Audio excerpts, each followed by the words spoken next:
بسم اللہ الرحمن الرحیم۔ دیکھیے، کبھی کبھی چھوٹی چھوٹی چیزیں بھی انسان کو کیا کرتی ہیں، خوش کر دیتی ہیں۔ میں نے بہت بار سوچا ہے کہ مرد اور عورت کی فطرت پہ ایک خمسہ ہو، عشرہ ہو، لیکن کبھی توفیق ابھی تک نہیں ملی۔ واقعاً مرد، دو جملوں میں صرف عرض کروں گا، مرد مظہر جلال خدا ہے، عورت مظہر جمال خدا ہے۔ یہ دونوں اللہ کی دو صفت کے کیا ہیں، مظہر ہے۔ اب آپ یہ سمجھو اور اس طریقے سے کیا کرو، آپ نے ہینڈل کرنا ہوتا ہے۔ ہاں، جیسے مردوں کو کلیات یاد رہتی ہیں، جزئیات یاد، جرنل چیزیں یاد رہتی ہیں، لیکن جو چھوٹی چھوٹی چیزیں یاد نہیں رہتی، اور خواتین انہی چھوٹی چھوٹی چیزوں کی وجہ سے مردوں سے کیا ہو جاتی ہیں، ناراض ہو جاتی ہیں۔ مثلا شاید آپ سے کبھی پوچھ لیں کہ بھئی جب شادی ہوئی تھی میں نے جو جوڑا پہنا تھا اس کا رنگ کیا تھا، اب آپ کہو گے مجھے کل کا کھانا یاد نہیں۔ شادی کا جوڑا کیا تھا وہ اب ان کو یاد رہتا ہے، کیونکہ اللہ نے جو ان کا ذہن بنایا ہے وہ چھوٹی چھوٹی چیزوں کو یاد، جزئیات، کیونکہ انہوں نے کیا کرنا ہے، گھر میں تربیت دینی ہے، کچن انہوں نے سنبھالنا ہے، بچوں کو انہوں نے سنبھالنا ہے، اور بچوں کی چیزیں یاد رکھنی ہیں، کب بچہ اٹھتا ہے، کب بچہ سوتا ہے، اسکولنگ، ہر چیز کا خیال انہوں نے رکھنا ہے۔ مرد اس چیز میں بڑا کم، لیکن مرد مینجمنٹ میں بڑا تیز ہوتا ہے، ہوشیار ہوتا ہے، کلی چیزوں کو کرنے میں ماہر ہوتا ہے، کیونکہ یہ مظہر جلال ہے۔ اب کیونکہ جلال ہے، اس میں غصہ بھی زیادہ ہوتا ہے۔ مظہر جلال میں غیرت بھی آ جاتی ہے، مظہر جلال میں غضب الہی بھی آ جاتا ہے، یہ ساری چیزیں مرد میں زیادہ ہوتی ہیں۔ عورت مظہر جمال خدا ہے، اللہ نے اس کو حسین بنایا، اللہ نے اس کو نازک بنایا، تو مرد کو بھی وہ عورت اچھی لگتی ہے جس میں نازک پن زیادہ ہو، عورت کو وہ مرد اچھا لگتا ہے جس میں سخت پن زیادہ ہو۔ اب آپ نے کوئی مرد دیکھا ہے جیسے باڈی بلڈر عورت اچھی لگے؟ کسی مرد کو ویسی عورت اچھی نہیں لگتی۔ اور عورتوں سے پوچھئے ان کو ایسے مرد اچھے لگتے ہیں جو نازک مزاج ہوں، عورتوں والی عادتیں ہوں، تھوڑا بہت میک اپ بھی کرتے ہوں۔ آج کل یہ ممی ڈیڈی جو بچے ہیں وہ سمجھتے ہیں کہ ہم یہ کریں گے تو عورتوں کو کیا لگیں گے، عورتیں نفرت کرتی ہیں، بندے خدا وہ تجھے اپنے جیسا سمجھنے لگے۔ ہاں، مرد ہو تو عورت کو کیا لگتا ہے، اچھا لگتا ہے۔ یہ فطرت، اللہ نے ایک نیچر، آج نیچر سے کھیلا جا رہا ہے، آج فطرت سے کھیلا جا رہا ہے، انسان کی نیچر کو بدلنے کی کوشش کی جا رہی ہے، جو سب سے بڑا گناہ ہے۔ لیکن فطرت آپ تھوڑی دن بدلو گے، 4 لوگوں کو بیمار کر دو گے، لیکن آپ عمومی طور پر معاشرے کی فطرت کو بدل نہیں سکتے ہو۔ تو اللہ نے مزاج بنایا، اس مزاج کو سمجھو۔ معصوم فرماتے ہیں عورت کو کھلے ہوئے پھول کی طرح ہونا چاہیے، جب مرد گھر آئے تو اس کے چہرے پر مسکراہٹ ہونی چاہیے۔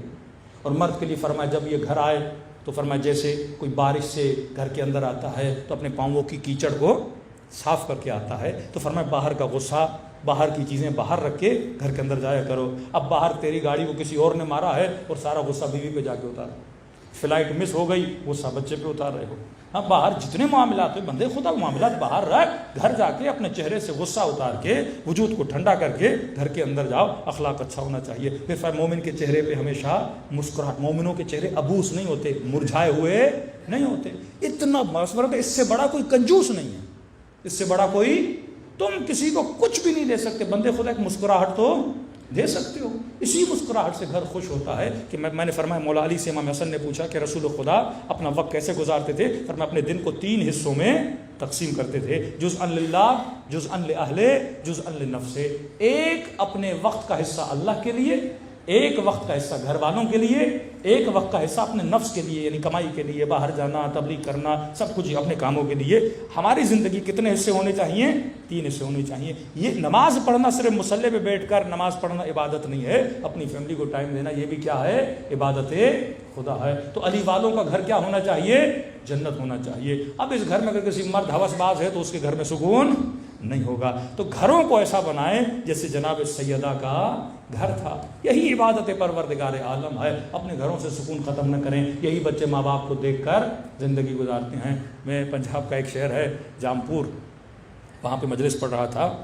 میں نے کہا کہ بچوں کو اچھے نام سے، شکل اچھی ہونی چاہیے، چہرے پہ غصہ نہیں ہونا چاہیے، کیونکہ آج کل بچے شکایتیں کرتے ہیں مولانا والد صاحب گھر میں آتے ہیں تو ہم خوف سے کمروں میں چھپ جاتے ہیں، تو دیہاتی ماحول ہوتا ہے۔ تو اس بچے نے کہا مولانا میرا باپ تو گھر آتا ہے ایسے لگتا ہے شمر آ گیا گھر۔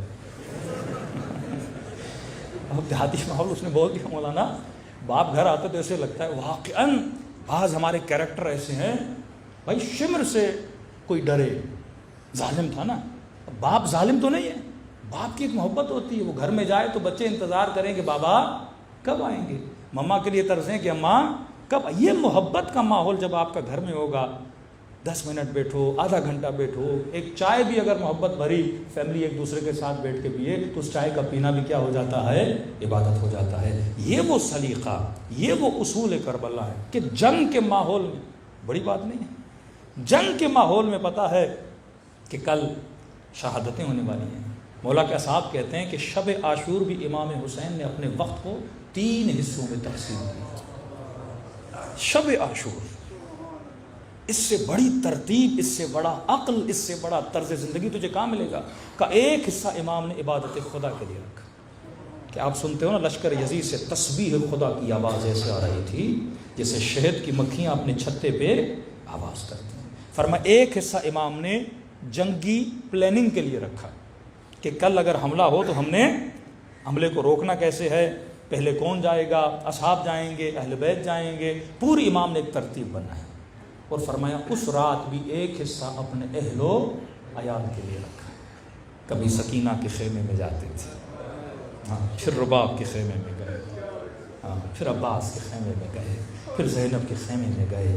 ایک ایک بیوی کی باتیں سنتے تھے. ہاں, امام ان کو دلاسا دیتے تھے, وہ امام کو دلاسا دیتی تھی. پھر مولا جب مل کے جاتے تھے پھر مائیں بچوں کو بٹھاتی تھی کہ میرے لال کل مجھے شرمندہ نہ کرنا. ہاں, میرے لال کل اکبر میدان میں جا رہا ہے, قاسم جنگ لڑنا, کل کو یہ نہ کہے کہ یہ ماں کے دودھ کا اثر تھا. ہاں. کہتے رباب کے خیمے سے گزرنے لگے, کیا دیکھا, یہ ماں اپنے بچے کو جھولے میں جھلا بھی رہی ہے اور بچے سے کچھ باتیں بھی کر رہی ہے. روکے روکے کہتی علی اصغر کل اکبر کی ماں اکبر کو قربان کرے گی, کل قاسم کی ماں قاسم کو قربان کرے گی, کل اونو محمد کی ماں اونو محمد کو قربان کرے گی. اے میرے لال تو بہت چھوٹا ہے, اے کاش تو بھی جوان ہوتا, تلوار اٹھاتا, حسین کے دفاع کے لیے میدان جنگ میں جاتا. ارے میں بھی تو اپنے بچے پہ فخر کرتی نا کہ میرے بچے نے اپنی جان کو حسین پہ قربان کیا. کہتے ہیں اتنا پیار آیا امام حسین کو, اتنا پیار آیا کہ رباب کے خیمے میں آ گئے, اپنے بچے کو سینے سے لگایا, کہنے لگے رباب کل میں تیرے اصغر کو اپنے اکبر سے بڑھا دیتا. یہ عشق اور محبت, یہ خیام حسینی کا منظر ہے.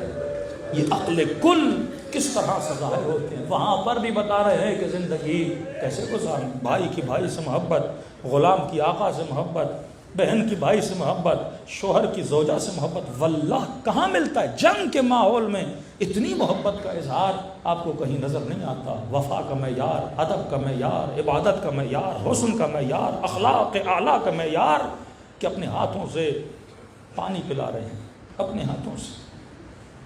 حضرت عباس کہتے ہیں جب مولا پانی بھر رہے تھے نا, میں نے کہا مولا ہم اتنے نہیں ہیں جتنا آپ پانی بھر رہے ہیں. کہ عباس تو پانی بھر. کہتے مجھے سمجھ نہیں آئی اتنا پانی امام نے کیوں جمع کیا تھا.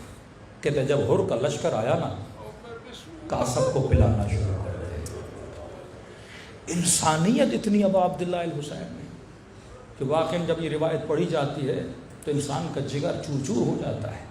کہ جب پورے لشکر کو پانی پلایا, یہ روایت ہے, جب کہتے ہیں گھوڑوں کو پانی پلانے لگے نا تو امام نے فرمایا عباس گھوڑے کی فطرت ہے, جب تک پیٹ بھر نہ جائے نا وہ پانی سے منہ ہٹاتا نہیں.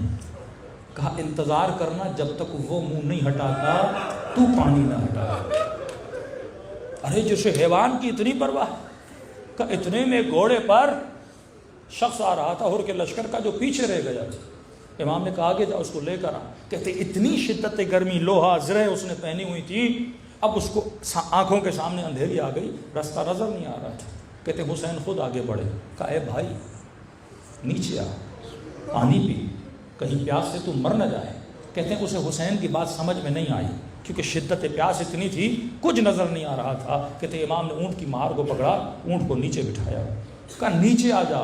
کہا اس میں اتنی بھی طاقت نہیں تھی کہ خود نیچے آئے. کہا حسین آگے بڑھے, اسے اتارا, اور جیسے اتارا تو اس کا سر مولا کے گھٹنے پر آیا.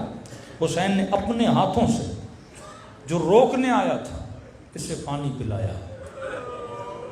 لیکن مقام ظلم یہ ہے جسے اپنے ہاتھوں سے پانی پلایا تھا یہ وہی تھا جو حسین کی انگوٹھی اتارنا چاہتا تھا. تو معصوم فرماتے ہیں نہ اتری اور اس نے خنجر سے حسین کتنا کریم ہے تیرا مولا حسین، ایسے اماموں کے ہوتے ہوئے واللہ حجت تمام کر رہے ہیں ہم سب پر اپنے اخلاق کے ذریعے، اپنے کردار کے ذریعے. اور یاد رکھ جب حجت تمام ہو جائے نا اس کے بعد عذاب الہی آتا ہے. جب حجت تمام ہو جائے اور تمام کے بعد انسان اگر اپنے وجود میں تغیر کو پیدا نہ کرے تو فرمایا دعا کیا کرو کہ خدا حسین کی مجلس میں آئے ہیں، ہمیں حقیقتاً حسینی بننے کی صلاحیت عطا کر.